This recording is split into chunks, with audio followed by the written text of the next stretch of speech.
ကျွန်တော်တို့အခုဒီဩဂတ်စ်လတရက်နေ့ကတော့သူစစ်လာဆင်လို့တိုက်ပွဲနှစ်နာရီနီးပါးပေါ့နော်ဖြစ်သွားတာရှိတယ်ဒီဟာကလည်းအခုဒီတစ်ခေါက်နဲ့ဆိုရင်တော့ဆောနာကရှိကဆရာကြီးပြောသလိုပဲ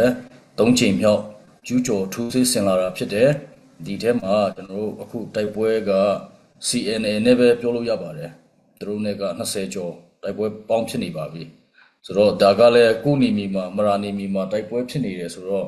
အာမကျူးကျော်ရင်မဖြစ်ဘူးလေနော်အဲ့ဒီသဘောမျိုးပါအခုကလည်းသူတို့ဘက်ကအင်အားဖြည့်တင်းနေတယ်သတင်းကြားတယ်ကျွန်တော်တို့ကလည်းကိုဒေတာကိုကာကွယ်ဖို့ကိုလိုအပ်တဲ့ပြင်ဆင်မှုတွေလုပ်နေပါတယ်ဟုတ်ကဲ့ကျေးဇူးပါဆရာဟုတ်ကဲ့အမ်ဆရာကျမအနေနဲ့ပေါ့နော်နောက်ထပ်မေးခွန်းမေးချင်တာကအဓိကဒီ CNA ကလည်းချင်းလူမျိုးဖြစ်တယ်ပေါ့နော်သူတို့ကဘာဖြစ်လို့အဓိက CNA ကချင်းလူမျိုးဖြစ်ပြီးမှသူတို့ကဒီ CNA ဆိုတာချင်းလူမျိုးrevolution မှာပါဝင်ခဲ့တဲ့ဒီ SSC ကိုတော်လှန်ခဲ့တဲ့ချင်းလူမျိုးတယောက်အနေနဲ့ဘာကြောင့်မို့ကိုချင်းလူမျိုးအချင်းချင်းမှာဒါမရာတဲ့မကပေါ့နော်နေရာတကာမှာဘာကြောင့်မို့သူတို့ဒီလိုမျိုးထိုးစစ်ဆင်နေတယ်လဲစကားစောက်မတိုက်ပဲနဲ့ချင်းလူမျိုးဘာကြောင့်မို့တိုက်နေတယ်လဲဆိုတာကိုဆရာရဲ့အမြင်ပေါ့နော်ပြောပြပေးလို့ရမလားဆရာဟုတ်ကဲ့နှစ်မျိုးနဲ့ဖြစ်နိုင်ပါတယ်ပထမတစ်မျိုးကတော့သူတို့နဲ့စကားစားများအပြေးယူရှိရလားပေါ့နော်ကျွန်တော်တို့ဒီချင်းငင်အောင်နေနဲ့ဒီကြီးတိမ်ကိုတိုက်ဖို့လုံးဝထက်ထဲဝင်ပြင်ဆင်နေတဲ့ကာလမှာဒီပြောမယ်ဆိုရင်တော့မာအေးဝင်းစီစီဒီပုံစံပေါ့ဒီဂွန်ဂိုရာနဲ့CNDF ကိုဒီလိုလှုပ်လိုက်တယ်အမှသူရဲ့ကောင်းဝင်လုံးပြီးပါဖလန်တစ်ခုလုံးကိုတင်လိုက်တဲ့သဘောမျိုးတွေပေါ့နော်ဆိုတော့တစ်ဖက်ကနေကြည့်မယ်ဆိုရင်တော့ဒီစကားစားကိုကျွန်တော်တို့တိုက်နေတာကိုပဲမလိုလားဘူးပြောလို့ရတယ်နောက်တစ်ဖက်ကနေဆိုရင်ဒီချင်းပြည်နယ်မှာငါကဒေါ်လှိုင်းလောက်တာဘယ်လောက်ရှိပြီပေါ့ငါပြောတဲ့အတိုင်းအကုန်လုပ်ရမယ်ငါပဲအုပ်ချုပ်မယ်ပေါ့နော်ပြောမယ်ဆိုရင်တော့ဒုတိယအာဏာရှင်လုပ်ချင်တာတစ်ခုဖြစ်မယ်ပထမပြောတဲ့အတိုင်းပဲနောက်တစ်ခုကတော့ဒီအာစကားစားနဲ့အပြေးယူတစ်ခုရှိနိုင်တယ်လို့မြင်တယ်ဟုတ်ကဲ့ကျေးဇူးပါဟုတ်ကဲ့ကျေးဇူးများတင်ပါတယ်အရင်တုန်းကလည်းဒီMTC MDF ကိုပေါ့နော်အမဲတန်းသူတို့တိုက်ထုတ်ခဲ့တယ်ပြီးတော့ပထမတုန်းကဆိုရင်ခုနတုန်းကဆရာ GS ရတယ်လည်းပြောသွားတယ်ပေါ့နော်လုံးပေါ့နော်ဒီ camp တွေတောင်မှထွက်ပေးရတဲ့စွန့်ခွာထိပေါ့နော်သွားရတဲ့အဆင့်ထိတောင်တို့ပြန်လာတိုက်ခဲ့ပေါ့နော်လာပြီးမှလာချီမုန်းခဲ့တယ်ပေါ့နော်အခုလည်းဒီဆက်လက်ပြီးမှပြန်ချီမုန်းတယ်ဆိုတော့အဲ့အပေါ်မှာဒီလိုမျိုးခဏပေါ့နော်ကိုယ့်ရဲ့ဒီဒေတာကိုခဏတို့လာချီမုန်းနေတဲ့အပေါ်မှာဒီမရာပြည်သူများအနေနဲ့ပေါ့နော်မရာပြည်သူများအနေနဲ့ရောမရာပြည်သူများအနေနဲ့ရောဘယ်လိုခံစားနေတယ်လဲပေါ့နော်ပြီးတော့ဒီဆရာအမင်နဲ့ရောဒီလိုမျိုးခဏလာချိန်မုန်းပြီးမှလာတိုက်နေတာကိုဆရာအမင်အနေနဲ့ပြောပြပေးလို့ရမလားဟုတ်ကဲ့ပါအခုလိုမျိုးကျွန်တော်တို့ဖက်ကိုဒီ၃ချိန်မြောက်ဒီကျူးကျော်လာတဲ့ပုံမှာဒီပီတူတွေကတော့တော်တော်လေးလို့လဲဒုက္ခရောက်တယ်ပေါ့နော်တခါလာလဲဒီအနေနဲ့အများပီတူကထိခိုက်မှုရှိတာကိုပြောမယ်ဆိုရင်ဟိုဖက်ချမ်းကဟိုဖက်ဆော်မေးတိုက်နယ်ဖက်ကဆိုရင်လည်းဒီစီးပွားရေးလုပ်လို့မရကုန်ကူးလို့မရခီးသွားလို့အဆင်မပြေတောင်းရသွားလဲအဆင်မပြေပုံစံနဲ့ဖြစ်ကုန်တော့တော်တော်လေးကြက်တဲပါတယ်ဆိုတော့ဒီပုံမှာတော့ဘယ်ပီတူမှလူလာတာမရှိဘူးဒီပုံမှာလဲတော်တော်လေးစိတ်နာကြတယ်ပေါ့စိတ်နာကြတယ်ဖြစ်နိုင်တော့ဒီဟာကိုဖြစ်တဲ့လမ်းနဲ့ဖြစ်တဲ့နည်းနဲ့ကျွန်တော်တို့ဘက်ကနေအရေးယူဖို့လဲဒီ Central Council ကနေတဆင့်တောင်းဆိုလာကြတာရှိပါတယ်ကျွန်တော်တို့ဘက်ကလည်းဒီပြောမယ်ဆိုရင်တော့ကျွန်တော်တို့ရဲ့ရင်မှန်းချက်ဆိုတာထက်မိမိဒေတာမှာမိမိကောင်းလေးအရင်ထိတ်ချုပ်မယ်ပြီးရင်အုပ်ချုပ်ရေးရန်တရားတွေဖော်ဆောင်မယ်ပြီးတော့ဒီကျွန်တော်တို့ဒီချင်းပြည်နယ်အတိုင်းအတာနဲ့ပြန်ပြီးမှပူပေါင်းဆောင်ရွက်မှုလုပ်မယ်ဆိုတော့ရည်မှန်းချက်ကဒီမျိုးနွယ်စုတိုင်းမျိုးနယ်တိုင်း မှာရှိတဲ့အရာဖြစ်တယ်ဒီအပေါ်မှာဒီလိုမျိုးလက်နဲ့အားကိုအင်အားကိုနဲ့ဆက်ပြီးမှကျုံးလွန်နေမယ်ဆိုရင်တော့ဒီဟာဒီအရန်ကိုဆိုးရတဲ့ပြဿနာဖက်ကိုပဲဥတီစီမယ်ဖြစ်နိုင်တော့ဒီဟာတွေကိုပဲဒီတမဆိုမရနေမှာပဲမဟုတ်ဘူးဘယ်နေကနေမဆိုဒီဟာတွေမလုပ်ဖို့နဲ့ဒီမူလပိုင်ရှင်ပြောမလားဒီ data ခံနေဖက်ကိုပဲပြန်ပြီးမှကောင်းကောင်းလေးလွှဲအပ်ဖို့ဟိုပဲကျွန်တော်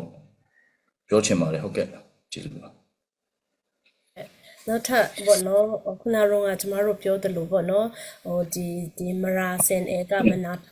မရာရဲ့ဌာနချုပ်တွေကိုမီးရှို့ခဲ့တယ်အကုန်လုံးဖျက်ဆီးခဲ့တယ်အမျိုးမျိုးလုပ်ခဲ့တယ်ပေါ့နော်ပြီးရင်လူတွေတော့ဖမ်းမိလာတော့ကျွန်တော်မသိဘူးဒါပေမဲ့အဲ့အဆင့်ထိရောက်ခဲ့တယ်ပေါ့နော်သူခုနကတော့GS ကနေလည်းပြောသွားတယ်ပေါ့နော်လုံးဝနလန်မထူနိုင်အောင်သူတို့ကနေအမျိုးမျိုးလုပ်ခဲ့တယ်ဒါပေမဲ့ဒီနေ့ဒီချိန်မှာကျွန်တော်တို့ဒီချင်းငင်အောင်ထက်မှာတော့၎င်းချင်းလိုမျိုးအားလုံးထက်မှာတော့၎င်းကျွန်တော်တို့ပြန်ကြည့်မယ်ဆိုရင် MTC MDF ကတကယ်အင်အားတောင်းတဲ့ one off ပေါ့နော်ဖြစ်လာနိုင်တယ်လို့တွေ့ရတယ်ပေါ့နော်ဖြစ်လာတာကိုတွေ့ရတယ်ဒါကိုဆရာတို့အနေနဲ့ဒီလိုမျိုးတကယ်ဘာမှဒီလုံးဝမရှိတော့တဲ့အခြေအနေဘဝကနေပေါ့နော်ဒီအဆင့်ထိဆရာတို့အနေနဲ့ဘယ်လိုအားထုတ်ပြီးဘယ်လိုပြန်လဲတည်ထောင်ခဲ့တယ်လဲဆိုတဲ့ဟာလေးကိုပေါ့နော်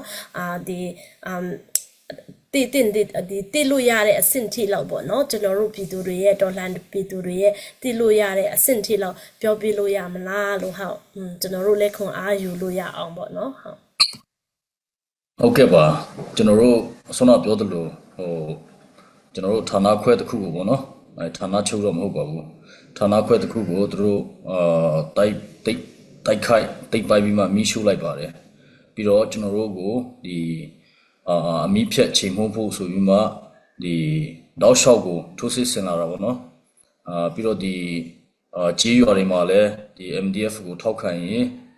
ရွာကိုမီးတိုက်မယ်ပြီးတော့ဒီမျိုးမရာတွေဆိုတော့အတုံးထုံးတွေကတော်တော်လေးကျန်းလာတယ်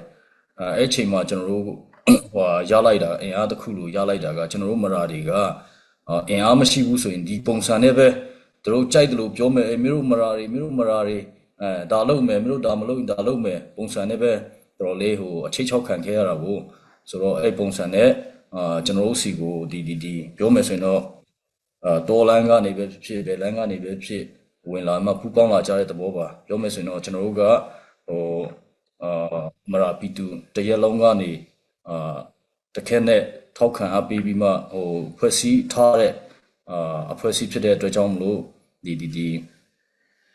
အမိဖြတ်မယ်ဆိုဖို့အမိဖြတ်ဖို့တွေးမယ်ဆိုရင်တော့ဒီပီတူတွေအကုန်လုံးမရှိမှပဲအမိဖြတ်လို့ရမယ်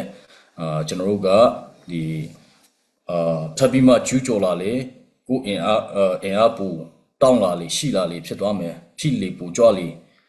ဖြစ်ပါတယ်အဲ့ပုံစံပါကျွန်တော်တို့အများကြီးဒီအတိုက်ခံနေရတဲ့အချိန်မှာဒါကမြို့သားရေးစိတ်ဓာတ်ကပူနှိုးကြွလာကြတယ်ဆိုတာကိုပဲဒီဟာနဲ့ပဲကျွန်တော်တို့တိဆောက်လာခဲ့တာပါဟုတ်ကဲ့ကျေးဇူးပါ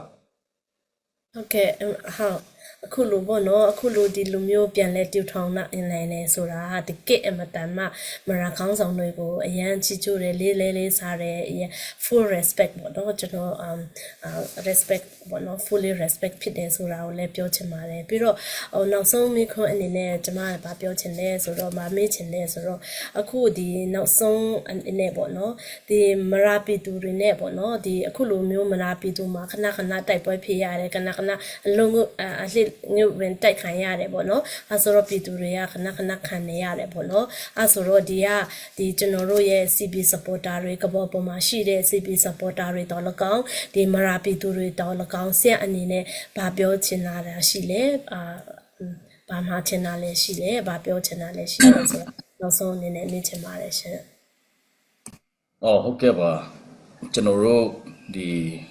CB supporter တွေကိုမရာsupporter တွေကိုပေါ့တချို့စိတ်ထဲမှာရှိတာကဒီအချင်းတိုက်တဲ့ကိစ္စတွေမှာလှူငွေထည့်ရတာတွေက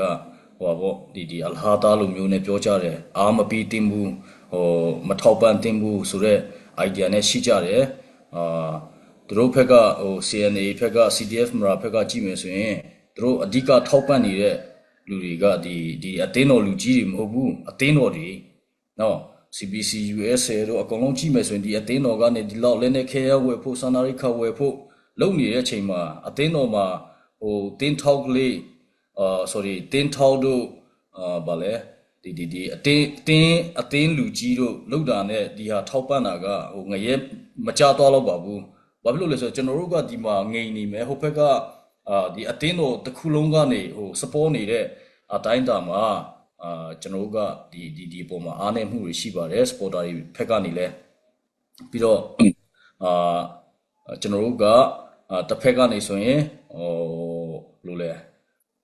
ဘန်နာကြီးတောင်းတင်းမှုကအခုလိုမျိုးကွာဟလာရင်လဲဒီစီမာက effect ဖြစ်လာမယ်တစ်ဖက်မှာကျွန်တော်တို့ကဒီစကားစားကိုတကယ်ထိုင်မှာတိုက်နေတယ်တစ်ဖက်မှာလဲဟို